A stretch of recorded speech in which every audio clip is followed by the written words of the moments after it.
पर ले जाकर बड़ा दिव्य स्वागत करते हैं।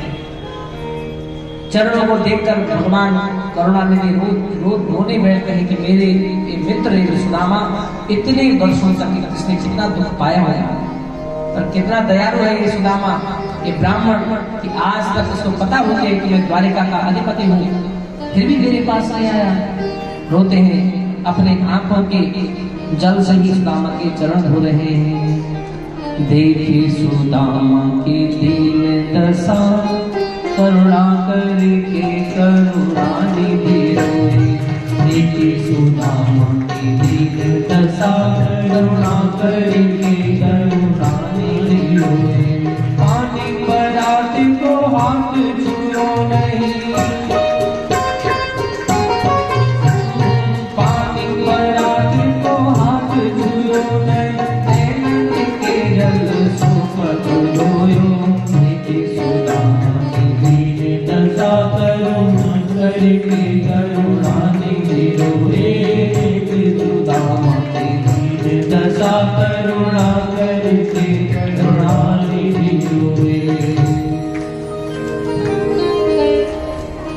और अब सोचते हैं भगवान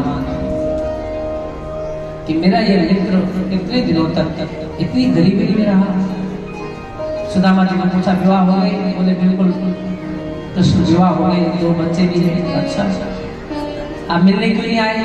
बोले कृष्ण तेरी द्वारिका बहुत दूर है, मैं अब बूढ़ा हो गया हूँ, अब चला नहीं जाता, इस बार तो तेरी भाभी ने मुझे भेजा है। तो बोला कुछ खाने के लिए तो भेजा ही होगा। छुपाते हैं, जब वहाँ ऐश्वर्य देखते हैं कृष्ण का तो उस पोटली को निकालने में शर्म लगती है। क्यों? उस राजसी वस्त्र जो सामान्य द्वारपाल खड़ा है, उसके राजसी वस्त्र देखकर भगवान समझ गए कि अंदर और क्या क्या होगा। द्वारपाल जो खड़े हैं भगवान के, उनके जो वस्त्र पहने होंगे वो कितने बहुमूल्य होंगे। जिस आसन पर भगवान कृष्ण ने सुदामा जी को बैठाया हुआ है, उस सिंहासन को देखा, उसके सामने अपने चावलों को देखकर बड़ी लज्जा आती है। ना जाने भगवान कितने व्यंजन खाते होंगे इन चावलों को लेकर, तो मेरा मुझे तो अच्छा नहीं लगेगा कि मैं भगवान को एक बुरी चीज दे दूं। और हम जब ठेली में जाते हैं तो सोचते हैं कि कोई सस्ता वाला सड़ा हुआ अमरूद ही मिल जाता तो भगवान खुश हो जाते हैं। इसलिए देखो भगवान को वो देते नहीं हो पोटली, पर भगवान समझ जाते कि बार बार सुदामा इस हाथ को ऐसे क्यों दबा के बैठा हुआ है। हाथ बोला मित्र इस हाथ को बार बार तो दर्द है ना? दर्द तो नहीं। फिर उठा ऊपर हाथ, जैसे उठाया पोटली नीचे गिर गई। पोटली को लिया, बोला किसने भेजी? बोली तुम्हारे भाभी ने भेजी। भगवान ने एक मुट्ठी चावल ली, थोड़ा प्रसाद के लिए दे दो, जरा चावल है तो यहाँ पे ठाकुर जी को समर्पित कर देंगे।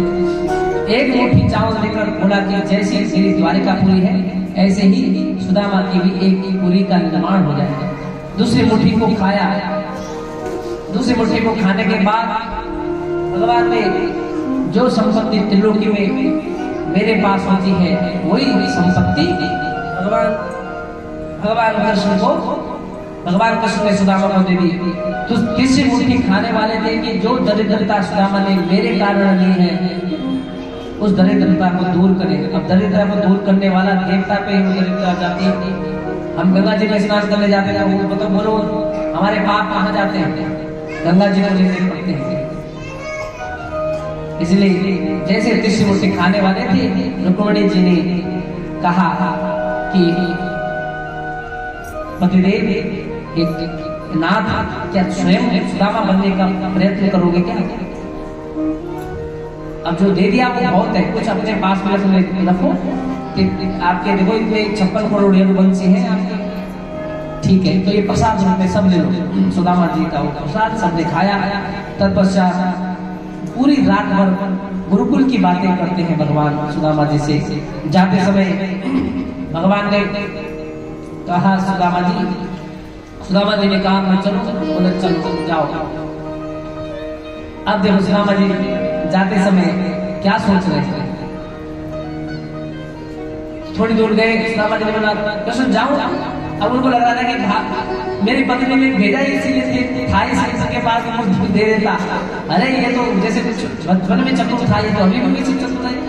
ये भी नहीं बोला कि थोड़ा बहुत कुछ यहाँ से कुछ ले जा भाभी के लिए। थोड़ी दूर गए सुदामा जी बोले कृष्ण जाओ, हाँ बोले बोले जाओ जाओ।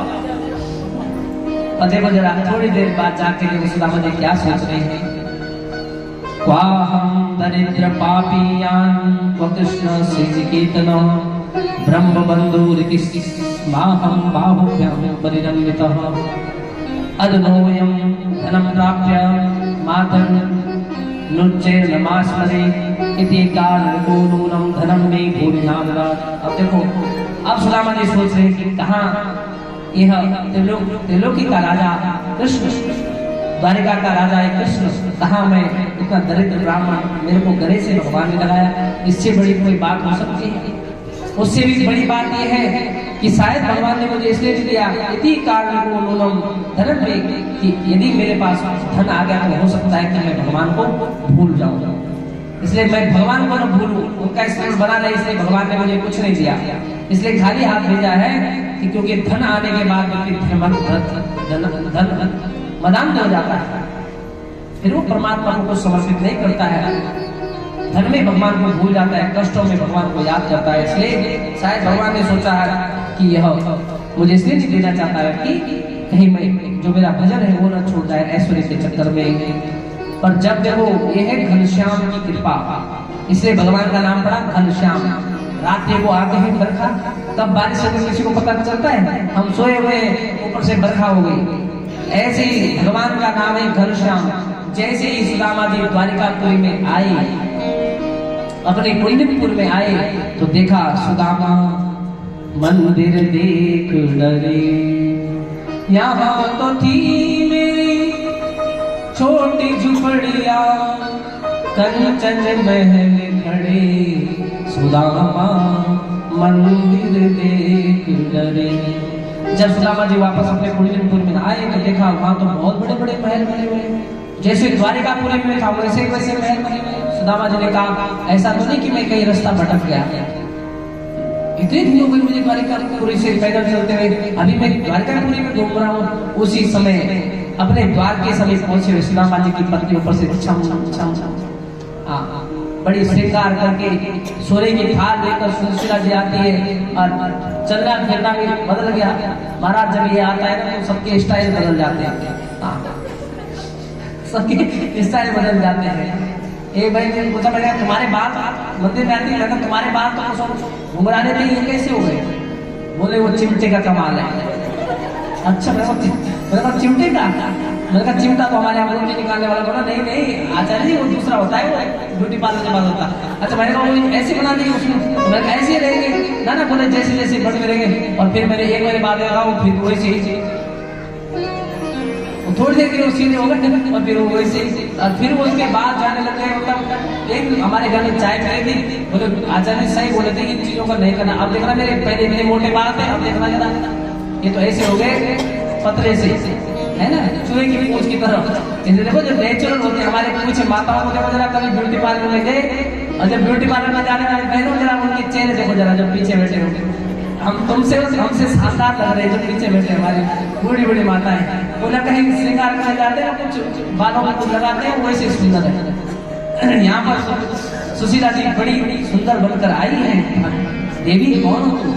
बोले पहचान रहे हो, मैं सुशीला हूँ, ये सब कृष्ण भगवान का भेजा हुआ उपहार है। बड़े प्रसन्न होते हैं बोल भक्तवत्सल भगवान की। उसके बाद भगवान कुरुक्षेत्र पहुंचते हैं। आज 100 वर्ष के बाद राधा से भेंट होती है, गोपियों से भगवान की मुलाकात होती है, और बहुत समय तक वहाँ यज्ञ करते हैं भगवान, उन गोपियों के साथ बैठते हैं, बाल्यकाल की लीलाओं का स्मरण करते हैं, राधा से वार्तालाप करते हैं। और देखो ये बहुत गंभीर प्रसंग होता है, इसमें यदि उतरेंगे तो फिर बोल नहीं पाएंगे, कंठ अवरुद्ध हो जाता है। इसलिए हम लोग जो बहुत करुण प्रसंग है उनपे हम छू नहीं सकते, क्योंकि उसमें कंठ भी ऐसा अवरुद्ध हो जाता है कि हम बोल नहीं पाते। और ऐसे ही इन प्रसंगों को अक्सर लोग कम सुनाया जाता है, क्योंकि इतने गंभीर विषय है कि वहां यदि चले गए तो फिर क्या होता है, कई लोग उस देखो कहते हैं सनातन संस्कृति कहते हैं भक्ति में एक दहलीज है, उस रेखा को पार भी नहीं करना, और उस रेखा को भगवान को अपनी ओर भी आने नहीं देना। समझ रहे हो? यदि आपने उस दहलीज को पार कर लिया तो समाज की नजरों में हम पागल कहे जाएंगे, क्योंकि उनकी ज्यादा ओर भी चुंबक की ओर नहीं जाना, न उस चुंबक को अपनी ओर ज्यादा आने देना है। हरी जी मुझे चीज हाथ दिखा रहे, क्या कर रहे हो आज? ऐसे तो नहीं करते हो, बोलो खैर बताइए हरी जी का सवाल। पर वो यहाँ से आते जाते बोल रहे थे अब समय हो गया, चलो ठीक है अब समय से बात हो तो क्या सुना मत चले। तो इसीलिए बोल भक्त वत्सल भगवान की। इसलिए जो गंभीर प्रसंग है वो बहुत मार्मिक है। राधा जी से वार्तालाप चलती है, पर देखो राधा जी को साफ था कि 100 वर्ष तक कृष्ण से दूर रहेगी, वो साफ उपस्थित हो गया। जब इन देवताओं के को भी सापों का फल भोगना पड़ता है तो हम मनुष्यों को क्यों नहीं भोगना पड़ेगा, सोचो जरा। इसलिए हर परिस्थिति में मुस्कुराते रहो। और तत्पश्चात यहाँ पर बहुत वार्तालाप होती है। भगवान अपने भाइयों को जो कंस ने मार दिए थे, देवकी ने कहा कृष्ण मेरे जितने भी पुत्र हैं जो कंस ने मारे हैं तो तू योगेश्वर है, तो कुछ भी करने में समर्थवान है, मेरे पुत्रों को लौटा दे। पिछली बार की कथा हुई थी 2 बजे तक, इस बार और कथा शुरू होती थी, देख लेना आप यूट्यूब में देखना उस कथा को। हरी जी ये 11 बजे तक हवन कर देते थे, आज हवन भी 11 बजे तक हुआ, 11:30 बजे तक हुआ। ये सारा दंड मुझे भोगना पड़ेगा क्या? और कथा भी हमें जल्दी समाप्त करनी है, फिर भी देखो जरा चमत्कार 2 बजे तक कथा करेंगे। इस बार हम 1:30 बजे में ही आज कथा को संपन्न कर देंगे। और ये बड़े खुश होते हैं तब बोल नहीं रहे थे इस बार कथा बहुत अच्छी हो रही थी। मैंने कहा कथा अच्छी ना समय पे अच्छी हो रही है। बोलो भक्त वत्सल भगवान की। और भक्तों के मनोरथ को पूर्ण करना ही पड़ेगा। भक्त जैसा चाहेगा तो भगवान को वही करना पड़ेगा। तो भगवान सही बोलेंगे भाई जल्दी करवा दो। तो देखो यहाँ पर आज अपने जो भाई मारे गए थे, कंस ने मारे थे, अपने तपोबल से वो 6 के 6 भाई भगवान ने माँ देवकी के सामने उपस्थित हो गए। बोल भक्त वत्सल भगवान की। वेदों की स्तुति आती है और भगवान शंकर का महात्मा का एक अध्याय यहाँ पर आता है। उसके बाद आते हैं 11वें स्कंद में, जहाँ भगवान अब अपने धाम को पधारने लग गए। बोल भक्त वत्सल भगवान की। नारायण नारायण नारायण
यहाँ पर परीक्षित जी भगवान के श्री चरणों में बैठे हुए हैं।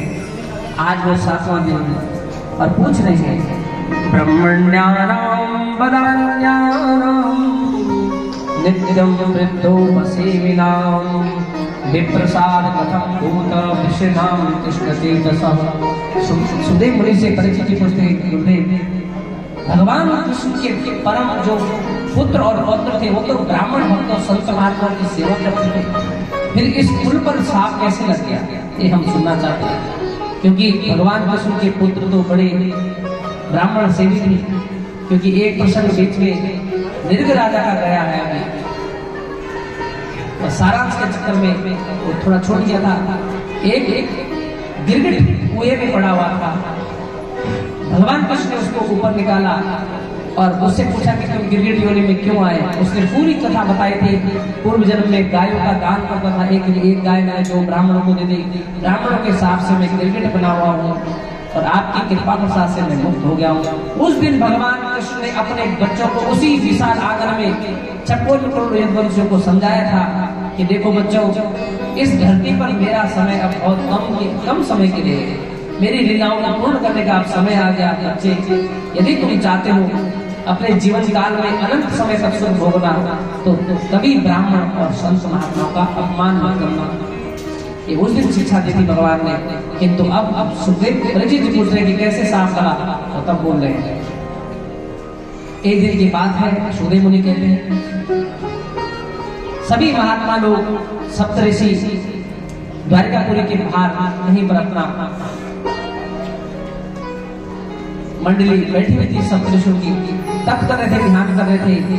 उसी समय पिंडारक क्षेत्र में ये बैठे हुए ऋषि उस पिंडारक क्षेत्र में भगवान कृष्ण के पुत्र पौधे खेल रहे थे।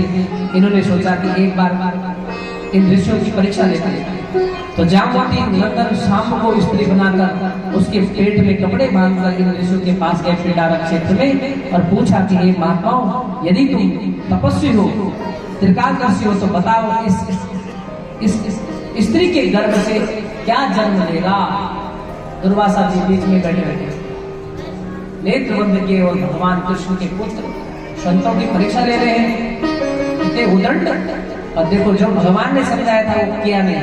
इन कृष्ण के पुत्रों ने महात्माओं की सेवा करनी चाहिए थी, उनके लिए जल की व्यवस्था करनी थी, अन्न की व्यवस्था करनी थी, किंतु ये तो उन्हीं से ही प्रश्न पूछने लग गए। चमत्कार का ही परिचय पूछने लगे कि तुम्हें कितने चमत्कारी हो। उस दुर्वासा ऋषि ने कहा, दुर्वासा ऋषि ने कहा, जनिष्यति भूमंदा मुसलम कुलनाशा, इससे उधर से कुल का नाश करने वाला मुसल पैदा होगा, और सुनो ये तुम्हारे समस्त कुल का नाश कर देगा। वसुदेव जी को पता चला तो इनको उपाय बताएगा कि इस मुसल को नदी के समुद्र के पास जाकर इसको पत्थर से घिसकर इसको चूरा बना दो, चूर्ण बना दो।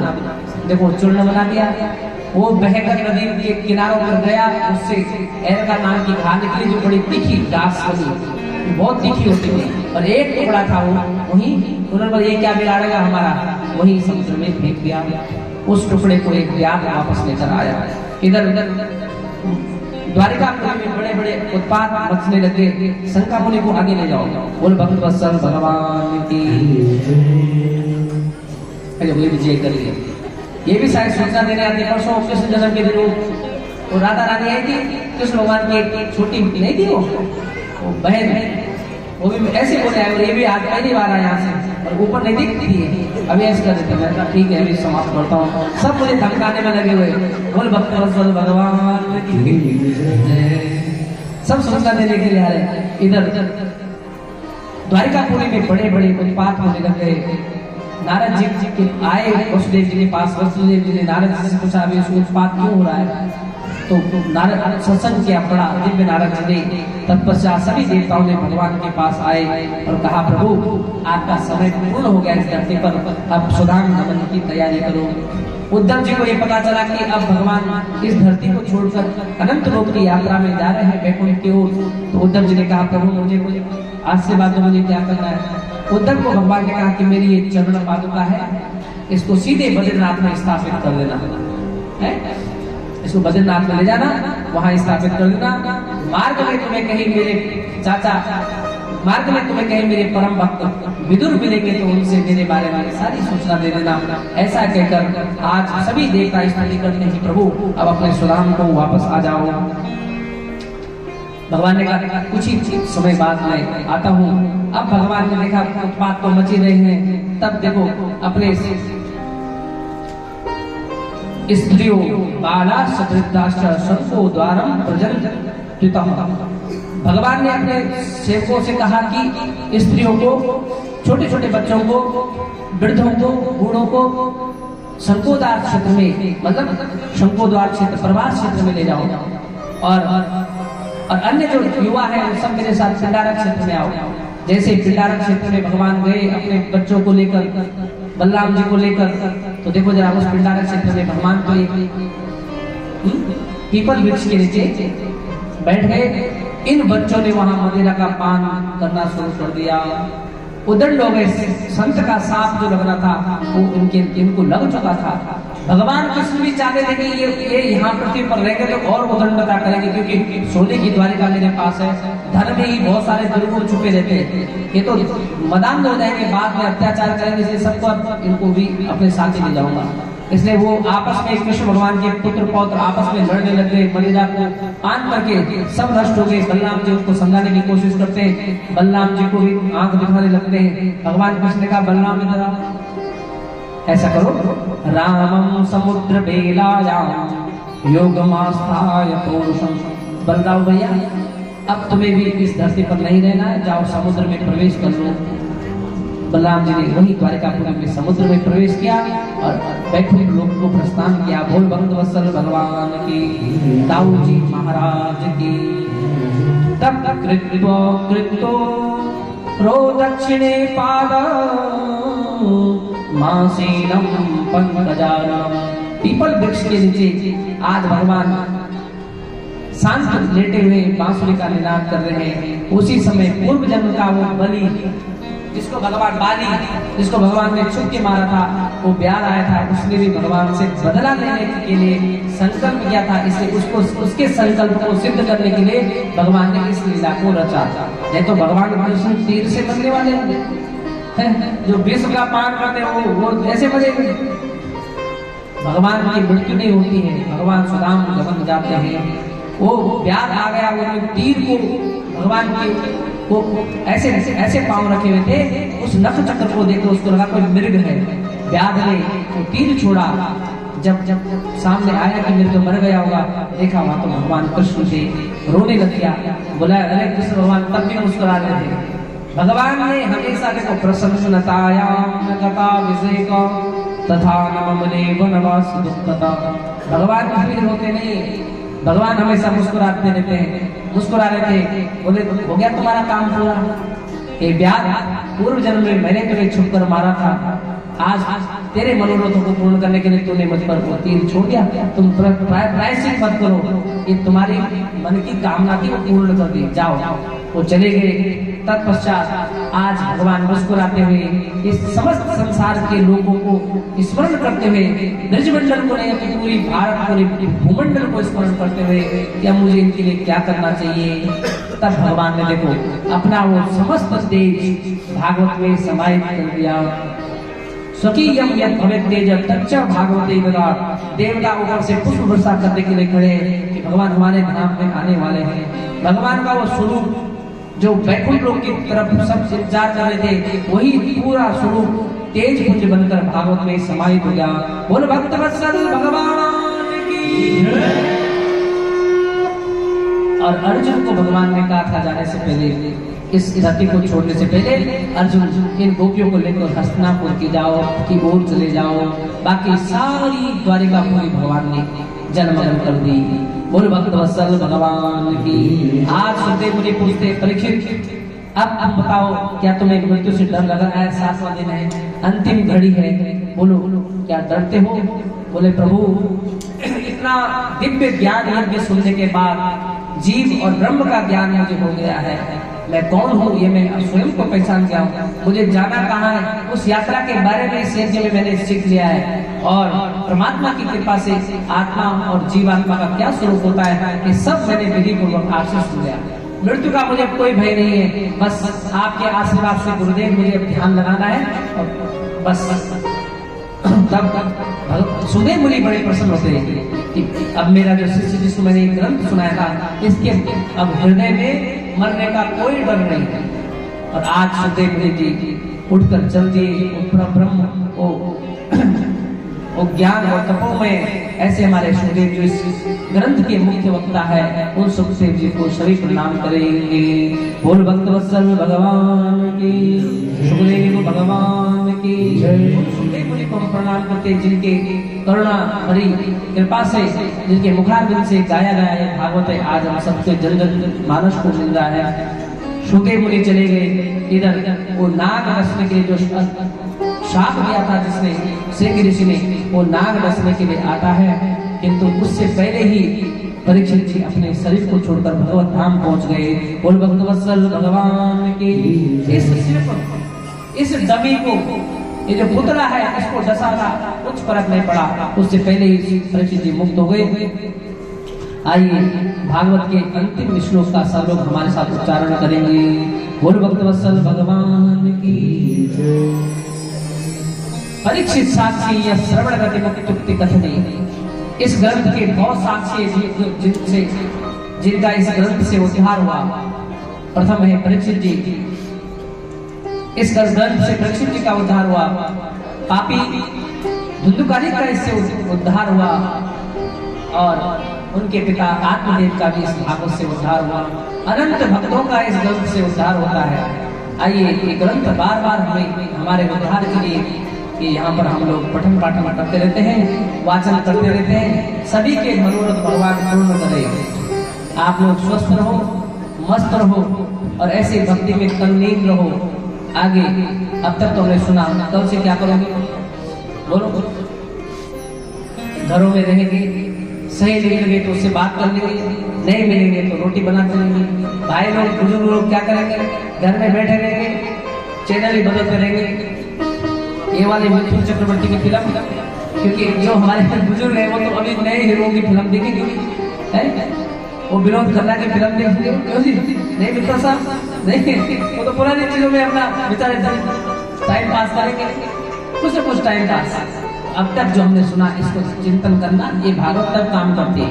सुनो, स्मरण करो, चिंतन करो और फिर मनन करो, फिर ये काम करेंगे। आगे भी कोई ऐसे हरि भक्त खड़े होंगे जो हम तुमको ये सब सुनाने के लिए वो खड़ा हो जाएगा, उसको भगवान अपने आप खड़ा करेंगे, है उसको कोई हरि भक्त अपने आप खड़ा हो जाएगा। बोल भक्त वत्सल भगवान की। तो अब देखो जरा, आप अंतिम श्लोक मेरे साथ बोलेंगे, सभी लोग बोलेंगे। नाम संकीर्तनम यस्य सर्व पाप प्रणाशनम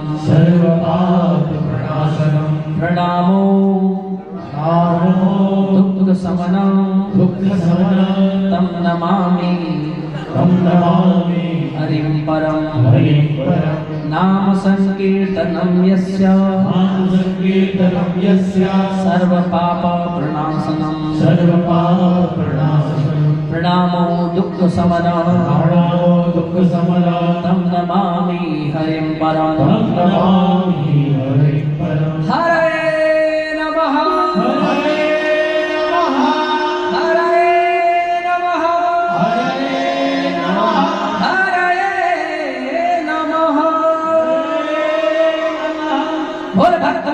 भगवान की जय। इस प्रकार इस दिव्य महाग्रंथ के 12 स्कंद पूर्ण होते हैं। आइए सबके आशीर्वाद से, सबके अच्छे भावों के कारण हम सब लोगों को यह सुनने और सुनाने का अवसर प्राप्त हुआ। अब धन्यवाद तो मैं हर दिन बोलता हूँ, इसलिए प्रत्यक्ष और अप्रत्यक्ष रूप में जो लोग इसमें लगे हुए हैं उनको इस व्यास गति से बहुत बहुत साधुवाद। नाम लेंगे तो अच्छा नहीं हुआ, किसी का छूट भी जाता है। जब किसी के नाम इत्यादि उच्चारण करते कि इसने इतना दिया, उसने उतना दिया, कई बार भूल भी हो जाती है। इसलिए भगवान के पास 2 प्रकार की डायरी होती है। एक डायरी में कुछ विशेष भक्त होते हैं, एक डायरी में भगवान के बिल्कुल गुप्त भक्त होते हैं।